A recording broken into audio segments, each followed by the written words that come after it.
ขออนุญาตถามลึกๆเด้อ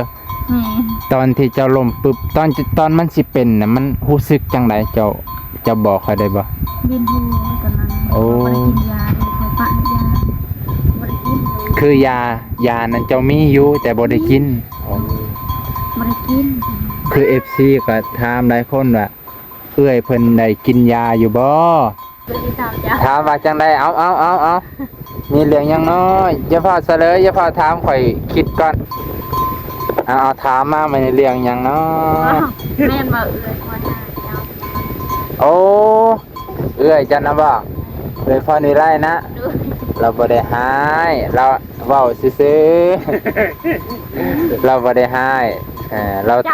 จ้าให้ซื่อๆเจ้าคือให้แต่โอ้อันเจ้าคือฮู้เจ้าคือฮู้โอ้คำถามที่หาคำตอบยากอันนั้นก็เลยแบบแม่นเพิ่นถามที่แบบคำตอบที่มันตอบยากเฮาก็เลยระบายออกทั้งน้ำตานะก่อนจะสิไปห้องน้ำนั่นเจ้ารู้สึกบ่ว่ามันมีอาการแปลกๆในหัวมึนๆบ่ก็เลยชวนลูกไปบ่หรือจังได๋ยันแม่นอยู่นะมื้อนั้นยันมีอาการแปลกๆอยู่เลยชวนลูกไป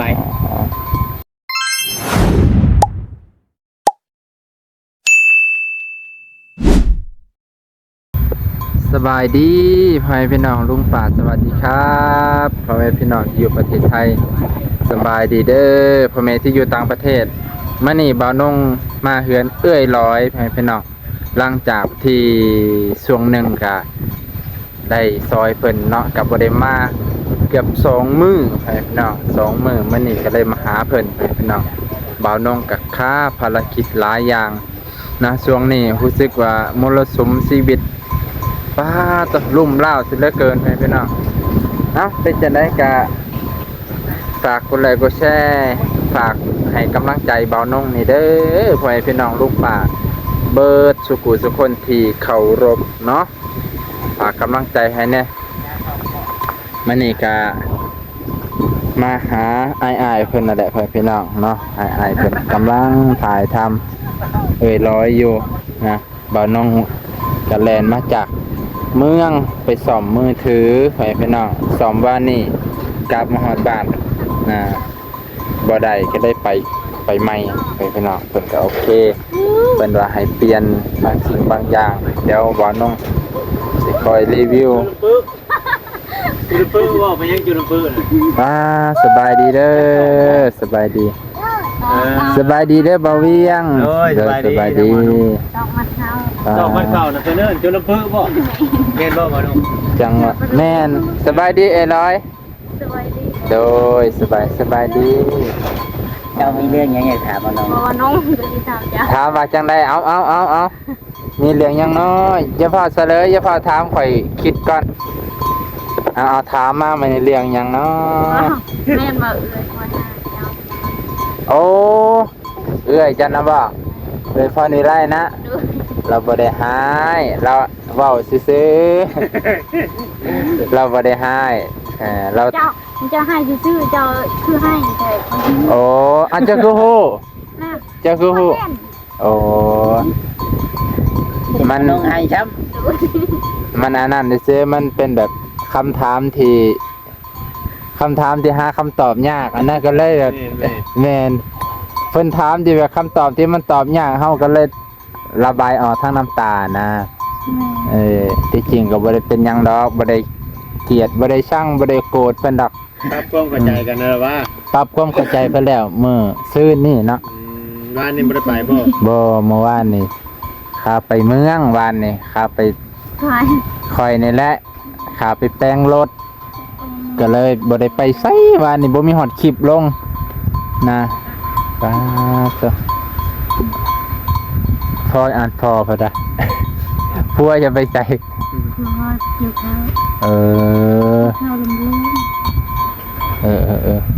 าวลำลุงไปแต่เช้าจากมื้อได้บัวไปเกี่ยวข้าวนี่3มื้อบ่3มื้อ4มื้อได้เนาะก็ได้4ชอบเนาะจะว่ามื้อละชอบจะว่ามื้อน่ะเนาะข้าวนี่โอ้เพิ่นปั้นให้มื้อละสอบบ่ขอฮู้จังนั้นโอ้เพิ่นบ่ฮู้ว่าเพิ่นสิปั้นให้หรือบ่ให้ยังบ่แล้วตั้งแต่ ตั้งแต่เจ้าเอาขออภัยได้ถามคำถามเก่าตั้งแต่เจ้าซอกเมื่อนั้นน่ะข่อยก็บ่ได้ให้หน้าอยู่เลยเด้ ใช่ ตั้งแต่เมื่อนั้นเลยที่เจ้าซอกอยู่ในป่า สิว่าซอกเนาะสิว่าจักสิว่าจังได๋ภาษาลาวว่าจังได๋ล่มจ้ะ เราเป็นลม เป็นลมเป็นแรงเป็นจังได๋ใครแน่บ่ แค่นั้น เมื่อนั้นคือเห็นคนเขาคือบ่เมื่อย คือคนบ่ได้เป็นหยังเนาะ คือคนบ่ได้เป็นหยัง คือเห็นคนเข้าเฉยมื้อน่ะเนาะ กลับมาเอาคนเขาป้าดตัวคือแข็งแฮงทั้งแม่ทั้งลูก จะว่ามาเฮ็ดตัวชุมเฮาสิบอย่างเนาะ FC ก็แบบบ่แม่นแสดงบ่ แม่นบ่น้องเลย ที่จริงก็บ่ได้แสดงเลยเนาะ เนาะเรื่องจริง คนสิล้มสิตายยังสิให้แสดงอยู่ไผสิแสดงเก่งกว่านี้ก็ห้วย2-3โตแล้ว คนที่ตาย เออ ฮะ คือก็คือเห็นคือมือหัดคนซ้ หูเหมือนคนชัก ำคือคนตาย ค่อยขออนุญาตถาม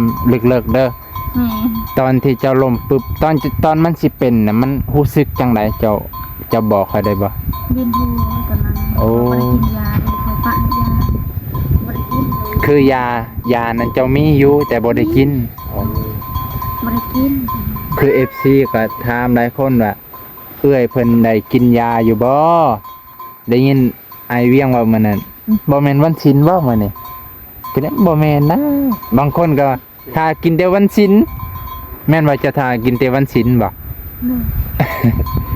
เอาโลกอันนี้มันขึ้นวันศีลแต่ว่ามื้อนี้วันศีลใหญ่นี่ นั่นจังว่ามีอาการแปลกๆอยู่ได้มื้อนี้ โย ระวังโดดมื้อนี้ บ่ติเนาะ บ่เลย เออ มันเป็นยังไง บ่เกี่ยวกับวันศีลแสดงว่าเนาะ ทำให้เจ้าไปเกี่ยวข้าวให้นี่ตากแดดนะเพราะว่า อืม กินยาก็เอาบ่อยู่ จากว่าแม่นนี่เนาะ โอ้ย ยาอยู่ล่ะ ยาเจ้ากินเท่านั้น ยาตัวจะกินนั่นแหละถึงจะกินยาก็เอาบ่อยู่ถ้าจะไปเกี่ยวข้าวตากแดดมื้อนี้นะ แดดแห้งนี่จะเกี่ยวข้าวน่ะ อืมแบบว่าก้มลงแล้วมันวิ่งแล้วก็เงยขึ้นมาแล้วล้มตึงเลยบ่ นั่งๆลง โอ้ใครเตะบุญเพลงไปมื้อนั้นโอ้3คน YouTube เฮากับ ฉันน่ะแม่นพอเองเนาะมีแต่นั่งโชว์กันเฉยว่าคือบ่มาจะเครือบ่ถึง แม่น เนาะ อันบ่แม่นต้องเว้าคิดว่างูครบผู้นี้บ่งูกับแม่งอดด้วยขี้เข็บเนาะ แม่น ห้องแห้งคิดว่าแม่น่ะไปถ่ายไกล แม่น บ่ได้คิดว่าเพิ่นอยู่ใกล้ๆกันผู้นี้ก็บ่ได้ว่าบ่ได้เอิ้นว่าแม่ล้มแม่ซักเพิ่นก็บ่เว้านะมีแต่ว่าห้องซื่อๆเปื้อเอิ้นหาพ่อน่ะพ่อเพิ่นบ่อยู่ตาดีตน เพื่อแม่นว่าน้องเพลง ไปเพราะว่าบ้านมันเพิ่นไปมันคอยบ้าน โอ้ กันติดจอเห็น มื้อนั้นเจ้าชวนเราไปบ่ โอ้ เมื่อวาน ถ้า นี่คือบ่ชวนจ้ะ บ่จะไป เออ บ่จะไป ก่อนจะสิไปห้องน้ำนั้นเจ้ารู้สึกบ่ว่ามันมีอาการแปลกๆในหัวมึนๆบ่ก็เลยชวนลูกไปบ่หรือจังได๋ ยันแม่นอยู่นะมื้อนั้นยันมีอาการแปลกๆอยู่เลยชวนลูกไป คือเพิ่น เนาะวันนี้ เพิ่นมีอาการแปลกๆแล้วเพิ่นยังชวนไปเนาะ แม่น เฮาละคิดในใจ โอ้ยใครในบุญเพ่งไปแหน่มื้อน่ะไปนำแม่ คำว่าบ่อน ซึ่งเพิ่นมาแล้วบ่ได้ไปเลยเขาจะมา บ่นั่นแหละก็บ่โดกดอกน้ำเพราะว่า ไกลเนาะ มันก็อยู่คันเด้คันใหญ่เด้เนาะ โดยแม่นอยู่ ที่ห้องแล้วน้ำบ่มีเลยจ้ะ ห้วยขี้ต้มเขาดังเขาอันนี้ก็บ่ คนเนาะยามมันน่ะมันไล่ลงไปสิคนก็นักเด้อืม ก็มันค่าต่อวิกก็จะสิบ่ได้กิ่งหัวน้ำพังนั้นก็ต่อวิกพังนี้ก็ต่อวิก อ่า นี่ แต่ เนาะ อยู่ห้อมกลาง เจ้าฮู้เมื่อว่าค่อยอันค่อยนวดค่อยอันนี่เจ้าฮู้เมื่ออยู่บ่เจ้ารู้สึกโตโอ้ บ่ขโมยกัน ตอนเขาว่าใครแน่แล้วเจ้าก็เจ้าชื่อค่อยบ่ ชื่อบ่ได้เลย โอ้ชื่อบ่ได้เลย บ่ได้เลยคือคนหนึงบ่ได้เลย โอ้จนย่างขึ้นมาหอนเฮือนจังว่าใครแน่ เลยลุลางๆเลย โอ้ แล้วเลยลางๆเลย ลุลางๆจนจำคนบ่ได้ โอ้ นั่นให้นอนก่อนแต่จำบ่ได้กินค่ะ โอ้คอยบ่นวดคอยบ่นวด อันค่อยขออนุญาตนั่นแหละว่า นวดไหล่บ่นวดบ่านวด หั หั ว ว คอยเบบอันนี้นี่เบบแบบนี้เดี๋ยวนี้มัน มัน คือมือไหวนะ โอ้คันบีบแถวแขนในหูเมื่อไว้ เบบคือมือไหว คืออันลาย FC ก็แนะนำลายได้เลย แม่แม่ นวดยังก็เคินว่างอน นอนต่อง อนต่อข้อน วด ขามือเนาะ พามือแต่เส้นประสาทมันหลาย แม่ โอ้ นวดไว้จำกลวยได้ได้จำบ่ได้ จำคนได้โลดคันเมื่อหนาคอยก็สิจือสูตรนี้อีก นี่หัวคอยเบบอันนี้คอยจำคือคอยว่าอ่ะใจจำคนได้ได้แล้วไปอาบข้างหน้าพี่ โอ้ แต่ก็ปกติหัวเราเว้าน่ะสิประมาณวิทย์วันศิลป์ในคำหนึงหรือว่าสองคำอาการเนาะที่สักทุกแบบนั้นตลอดแต่ว่าวันนี้เนี่ยเราเลยซักแล้วมื้อน่ะเกี่ยวกับอาจสิผ่านพ้นไป โอ้คันได้สร้างแล้วสิบ่กลับมาอีก แม่ โอ้ แม่ยังโคมือไอ้บ่ เจ้าตัวไปหยัดจะปากน้อง มีแขวเลย นี่เลย เนาะ มีจักเล็บ จำเลย จำเล็บ มันนี่ก็บ่าวนงมาถามละเอียดคือว่าถามละเอียด มันบ่ฮู้อีหลีมันบ่ฮู้วิทยาศาสตร์ถ้าบ่มีบ่าวจอยมื้อนั้นก็บ่าวน้องก็สิหงายท้องปางลางบ่าวจอยว่าตะแคงอะนะบ่าวน้องก็เลยตะแคง อย่าเห็ดแบบนั้นเราน้องอย่าเกนอย่าเห็ดแบบนี้อย่าไปเห็ดแบบนี้ บ่ให้ ไม่เห็นอะไร บ่ให้หงายหน้าขึ้นบ่ เห็ดแบบนี้เห็ดแบบนี้มันคนที่ตายแล้ว ตัวที่ตายบ่เวอร์ชัน เห็ดงาน ต้องตะแคงบ่ ตั้งอันมูหลักแต่พอแห้งก็จะมูใครสอง โอ้คือยาน้ำลาย น้ำร้อยกลับคืน โอ้เจ้ายาน้ำลายเข้าคืนบ่โอ้ข่อยก็บ่ฮู้ โอ้โมไหวจับลำลายคือทีนี้ น้ำลายถึกนี่บ่เป็นหยังบ่ ยาตาย มันพัวเจ้าก็น้ำลายถึกบ่ยำอันนี้ ไม่ บ่หลายคนก็ว่าส่วนหลายคอมเมนต์ของคนลาวนะว่า แน่ ระวังน้ำลายถึกเด้อเพิ่นน่ะเบาน่งกะย่านเอาแล้วน้ำลายก็ถึกได้มื้อนั้นก็เลยไปเบิ่งใน Google มันก็บ่ได้เป็นหยังมันบ่ได้ติดกันง่ายๆแนวมันนี่เนาะ ติดหน้า บ่ติดเนาะ โอ้ยง่ายมันที่ขึ้นอยู่กับสายเลือดเนาะ โดยเถิดอันคอมเมนต์ทาง ว่าตามคอมเมนต์เป็นการว่าลายอยู่ที่เป็นการนั่นอยู่ว่านั่นที่ขึ้นอยู่กับสายเลือดนี่ โดยถึก เลือดบรีมะนาว ทางเลือดจางแน่คนย่านเนาะเฮาก็ย่านเหมือนกัน ภาษาบ้านนอกมันหน้าเฮาด้วยว่าคนลาวเฮานี่กับบางเทื่อบางทีกับเพิ่นสิว่าเป็นกรรมพันธุ์ โดย กรรมพันธุ์นี่คือสิว่าลูกแม่หนึงนี่อาจจะมีผู้หนึงคำผู้หนึงเคยเป็นแหละอาจจะมีผู้หนึงเป็น โอ้ เป็นคือกันนะเป็นแบบนี้นะ ถ้าคือลูกเอยลอยนี่มีสิทธิ์บ่ อันนั้นตามที่ว่าคำที่เราเคยเห็นในบ้านหรือว่าผู้เฒ่าผู้แก่เพิ่นเว้าเนาะบ่เจอเนาะก็อาจจะมีผู้หนึง แต่บ่ฮู้ว่าบ่ได้ดอก โอ้ แต่ว่าอันนี้เฮาก็บ่ได้เว้าแบบว่า โดย นี่ดอก บ่ได้ให้ไป แต่ สิ ว่าตามที่ว่าเฮาเคยเห็นแต่ก็เคยที่ว่าได้ยินผู้เฒ่าเพิ่นเว้ามา โดย เรามา เด้อ คือว่าคุมื้อนี้โรคตัวนี้ขึ้นมาใหม่นี่ที่บ่ค่อยอย่างมีแหละเพราะว่าเพิ่นเจ้ากินยากินหยังเนาะผู้มีฐานะแน่เนาะ พวกเข้าฉีดวัคซีนน่ะเนาะ ถึงมาว่าคือนั่งลอยนี่ลูกเรานี่จักสิครบบ่ครบยานี่ อ๋อถึก ได้ฉีดอยู่บ่น้องร้อย ฉีดอยู่บ่ ผิดเนี่ย ฉีดยาลูกเจ้าแต่ยังน้อย ปุ๊บ เนี่ย มันเพิ่ม เจ้าปุบบุญมีเด้ เยอะ ฉีดอยู่บ่ ได้ไปหาหมอ ต้องไปฉีดได้ ฉีดยาให้ครบเนาะ โดยถึกคือ เพราะว่าถ้าใหญ่ซำนี้แล้วนี่สิบ่ครบเพราะว่าเขาก็ฉีดไปตามอายุเด็กคือกันเด้เรื่องยานี่ก็ ถึกต้อง ถ้าว่า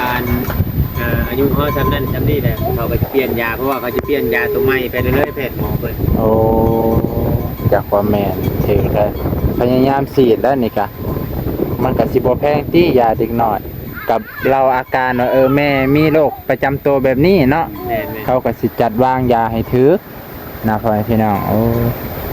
กะยานนี่คือไปถามเอื้อยแดงมันนั่นเบาน้องก็เลยไปทางพุ่นเอื้อยแดงว่าเอื้อยร้อยนี่เราบ่ได้เป็นแต่น้อย เรามาเป็นช่วงสาวเพิ่นว่า เป็นชักนี่บอก แม่นช่วงสาวๆตอนน้อยน่ะบ่เป็นเพิ่นน่ะ อืม ก็เลยแบบโอ้จังสั้นแล้วอะพระเจ้าว่าอย่าไปไกลอย่าไปเล่นน้ำผู้เดียวเด้อบ่แม่นฮ้อนๆแล้วไปเล่นน้ำโอ้ยมื้อนี้ฮ้อน ยังดีเลยถึงช่วงเราไปสอนกับลูกน่ะช่วงฝนตกน่ะไปสอนน้ำสอนปลากับลูกทำเป็นช่วงนั้นน่ะเป็นเรียบร้อยเลย ย่าน ไม่เรียบร้อยดอกถ้ากินยาแล้วไม่เป็นไร คันเป็น โอ้ยเจ้าอย่าประมาทเนาะ แม่นแหละ เรื่องนี้น่ะตั้งแต่เจ้าลืมเจ้าเองคนสติบ่ค่อยนั่นอยู่แล้วบ่แม่นว่าค่อยเว้าหรอกตั้งแต่เจ้าลืมเจ้าว่าเจ้ากินยานี่เจ้าไปช้าชนปลากับบนเพลงแค่เนาะ แม่น เอาแล้วเอาไปไล่ๆได้หน่อยๆนี่ ไอ้ที่สิ แต่มื้อนั้นเราก็ยังเครื่องเล่นออกเครื่องเล่นเข้าอยู่เนาะเรายอมบ่ไล่เจ้านัก เจะได้ย่อแม่อยู่ว่ามื้อนั้นเลยเห็นแม่ล้มละหายเลยหายเลยเด้เนาะอ่าคือบางอันนี้ก็อย่าประมาทหลายเนาะบางเทื่อมื้อนั้นบ่มีแนวกินใช่แหละผัดบ่ได้กินยาผัดโอ้ยบ่มีแนวกินไปหาแนวกินกับบุญเพ่งไปเล่นน้ำเสีย เดี๋ยวมื้อนั้นว่าเห็นเพิ่นได้ปลาซิวมาแกงเนดว่าไปสอนปลากับบุญเพ่งว่า เอ โอ้ อ ตัวนั้นแหละแห่งอันตรายลงน้ำ อย่าไปใกล้น้ ถึกอายว่าถูกต้องที่สุด คือบางคนก็มีแต่ว่าตำหนิติเตียนเอ่ยร้อยว่าเพิ่นอยู่แต่เฮือนกันนี่แหละเพิ่นมีโรคประจำเนาะเพิ่นก็บ่กล้าไปไสบ่กล้าไปผู้เดียวบ่กล้าไปลำพังทำซาอันบุญเพ่งใหญ่ก็โอ้ย โรคประจำหนึ่งมากกับลูกน้อย แม่ ปูนี่ก็ยังเอาน้องยังบุกุ้มซ้ แม่นนี่แหละไปพี่น้องมันนี่บ่น้องกับมันถามเอ้ยอันเอ้ยร้อยเพิ่นก็ถามมาสิ่งที่ค้างคาใจเรื่องเงินเอ้ยเพิ่นว่าเอ้ยเพิ่นให้บ่น้องที่จริงบ่ได้ให้ดอกเพิ่นแค่ถามสิ่งที่เพิ่นคล่องคาใจนั่นแหละ ำ สิ่งที่เพิ่นต้องการแต่บ่น้องก็บ่มีให้ ลืมมาเถินว่านมกระทายยังเงียบตื่นเงินเถียวจะไม่ถ่ายใช่ไหมเอาตัวถ่ายจอมบ่อีกไหนถัดว่านังได้ บ่ เจอถ่ายปะเจอตันจ้ะ เอา ประออนไปเนาะอะไรตะวันประ เอาแล้วว่าจังซั่นบ่อันเจ้าไปหาเราบ่เรือมาหาเจ้า โอ้โห โอ้ ดูหากันบอก โอ้คือ ไม่ทำเงินที่หายโอ้ยไปถ่ายละหลายถ่ายเนี่ย โอ้ ไม่มีแค่ถ่ายเท่านั้น โอ้คือเอื้อยเพิ่นนั่นขนาดอันนี้เด้ขนาดข้อหาน้องเนี่ยเพิ่นก็ยังย้ำว่าบ่มีเงินบ่มีคำให้จักสิทายเป็นหยังหั่นนะเพิ่นโอ้ วันนี้เราต้องไปถามความจริงจากปากพรวิไลแล้วเหมือน ไม่ทำเลย ฮะเนาะประโยชน์ต้องไปถามความจริงแล้วเหมือน อันนี้ก็ยอมคือกันแหล้ว ก็บางเทื่อบางทีเขาเจ้าเว้าอ่านว่าง่ายหนึ่งมากกับแบบว่าบ่ได้ทำในเฮียนเนาะ ครับบ่เข้าใจ บ่ฮู้บ่เข้าใจครับ งานที่เฮาเฮ็ดวันนี้เฮาก็ได้อธิบายบอกทุกอย่าง หา ก่อน ต้อง ว่า บ สิ อก ทาย กัน โด บอก ย ก่อนอยู่แล้วหากแต่เราบ่เข้าใจ แม่น เพราะว่าถึง บ่ฮู้หยังขนาดบ่จอยคนบ่ฮู้นะ เพราะว่าถึงอันนี้ เรา ค่ะ น้องต้องแนะนำเขาก่อนบัด มื้อนั้นก็ไปหาเพิ่นก็บ่ได้นำ บ่จักหรอกบ่จอยคน คือคน แบบนั้น อย่าว่าเราเอาประชากัน โอ้ยมันบ่เกี่ยวดอกภาษาหรือบ่ภาษามัน เราก็เว้าเราอะไรอยู่เนาะ ก็เราก็เว้าเราลุมได้อยู่ แม่น เข้าใจง่ายอยู่แต่ว่าโดยที่เขาบ่ฮู้บ่ติเพิ่นดอกเพิ่นบ่ฮู้เกี่ยวกับงานเฮาเฮ็ดเพิ่นก็ได้แต่ว่าหวังอย่างเดียวอะนะ อืม บ่คือเอ้ยร้อยเด้เนาะมีก็ให้ทายบ่มีก็ให้ทายแม่นบ่เออ บ่ให้ทายแล้วล่ะบ่มื้อนั้นว่าบ่ให้สมามื้อน่ะแม่นบ่ดังดด ไม่ ฮะแม่นบ่เจ้าว่าเจ้าว่าในใดมื้อน่ะเนาะ ก็ในใด เร็วคอยให้เจ้าได้มือนี้แหละเร็วคอยว่าได้ว่าเจ้าว่าว่า บ่นั่งดอยเดือดอีกแล้วบ่จอยฮะเราเจ้าจะให้ข่อยเรื่องได้น่ะ สิให้เพิ่นเรื่องไหน เขาได้ให้เจ้าเจ้าให้ให้ โอ้ ถามในใด เขาได้ให้ไปให้จ้ะ บ่ได้ให้บ่ เออ เอื้อยเจ้าบ่ให้น่ะเออ เราน่ะบ่ได้เว้า จะเอบุญมีป้าตัวมันนี่ถามแบบ จักมุ้งเจ้าว่าผัวเจ้าสิมาน่ะ ช่วงนี้ 12:00น พอเอาน้ำมาให้แม่กินบ่อนใช่ลูกไปเอาน้ำบ่กิน ใส่เลยเสียไว้อย่างนี้ บ่เด้อ เสียไว้ตายเนี่ยบ่ได้กินนะ โอ้ บ่ได้กินแห้งเนาะดี ต้อง คือกัน ใช้รถตอนยังน้อยนี่เนาะ ถึง ไป ที่ฟัง หาเงินน่ะบ่ได้ใช้เนาะ ถือ เอามาบ่ถึงมีบัดนี่ โอ้ดุเลยบุญเพลงเลย อืม เอาน้ำให้ลูก อ๋อเอาน้ำมาให้บุญมีกิน เอาน้ำให้น้อง ให้บุญมีกินต่อได้แม่กินต่ออีกบัดแม่กินบัดบ่กินบ่ให้แต่ลูกกินบ่ ไปเช็ดสิลูกอีกแต่ลูกนั่งบัดนี่ นั่งลุก ยังบ่อิ่มนะหาอยากทานแค่น้ จะเอ ลูกจะสิกินหมดอยู่โหน้ำจอก โย่ ก็ใหญ่นึง คือดังกอกเลยนี่ ำโอ้โอ้ต้องรอจมพลัง เสีย ว้า เนี่ยเยอะเยอะกว่าลวกมึง เด้อยังมานุ ยังปลัวฮะปลัวยัง ก็เหลือมึง โอ้ผู้บ่าวเข่า ว่าเขา ผู้บ่าวเข่ายังบุผู้บ่าวจมควันบ่ อ๋อเดี๋ยวน้อยนี่ว่าผู้ว่าจำคนไง จังหวะ ยังว่าจังหน่อยนี่เสร็จแล้วข่อยมาผู้เดียวจังหวะเราหันดวงว่าภาษาเราให้ข่อยอยู่จักข่อยบ่จักเนาะแค่อยู่บ้านนี่ได้บ่นุ่งมานำบัด ให้ เจ้าจะเว้าไปตุทีบเด้อบ่นุ่งจะเว้าแบบเจ้าน่ะบ่นุ่งฮู้จักเด้ ใช่ เอ้าคนบ้านเดียวกันกับเจ้าเนาะ บ่าวน้องกับพ่อแปรเป็นอยู่ นั่งข่อย ไม่ตัวจะไม่ได้คนเก่าเลยนะตา เป็นจังไดมันแซ่บบ่หรือมันหวาน โอ้ย แต่เพิ่นเว้าไปจังก็อันนี้มื้อน่ะมันยังก็จะเว้าอันนี้มื้อน่ะ อันนี้บ่อันนี้บ่ มันยังก็ กระตุ้งบ่ ก็จะเว้าหยัง มันเป็น กระตุ้งกระตุ้งสิข่อยยังบ่เข้าใจว่าแต่คนเว้าแต่ ต่อเอามานี่ กระตุ้ง บ่าวน้องก็ยังไม่ทันอังเกิมอยู่ จะได้อำลาพาจากบุญมีบุญเพลงบุญลอย สิเมื่อบ่บัด โดยมา เออ รับประทานอาหารกันกับเมื่อนเคลียร์ห้องน้ำแน่ อ๋อ โดยเคลียร์ดินห้องน้ำคือบดไปไกลบ่ได้แล้วบัดนี้ บ่ได้ไปน้ำบ่ทาง ย่านบ่ได้ไปอยู่บ่ได้ย่านบ่ได้ไปหาเอื้อยพรวิไล วิทย์ก็อันเฮ็ดเวียกเจ้าของแล้วก็เนาะ โดยเฮ็ดเวียกเจ้าของกันว้ายอย่าเปิดท้องให้เบิ่งติ บุญเพลงมึงนี่ท้องจันน่ะให้เปิดอาร์ต เอาแม่พี่น้องขอมกขอบใจขอบพระคุณวันนี้บ่าวน้องกลับมาถามข่าวเรื่องที่เพิ่นเป็นนั่นแหละความรู้สึกหลังจากก่อนที่เป็นและหลังเป็นจังไดแม่พี่น้องบ่าวน้องก็ได้ถามกักแน่แล้วก็ มันโยกลูกอยู่ป่ะ อันร้อยเพิ่นก็ถามบ่าวน้องสิ่งที่ค้างคาใจเกี่ยวกับเอื้อยเพิ่นนั่นแหละแม่พี่น้องเนาะขอมกขอบใจขอบพระคุณพ่อแม่พี่น้องที่เคารพเบิดสุขุสุขคน ย่างบ่อยากไล่ใช่ไหมเนาะยาวตัว ป โย ล่อย ก มันโลด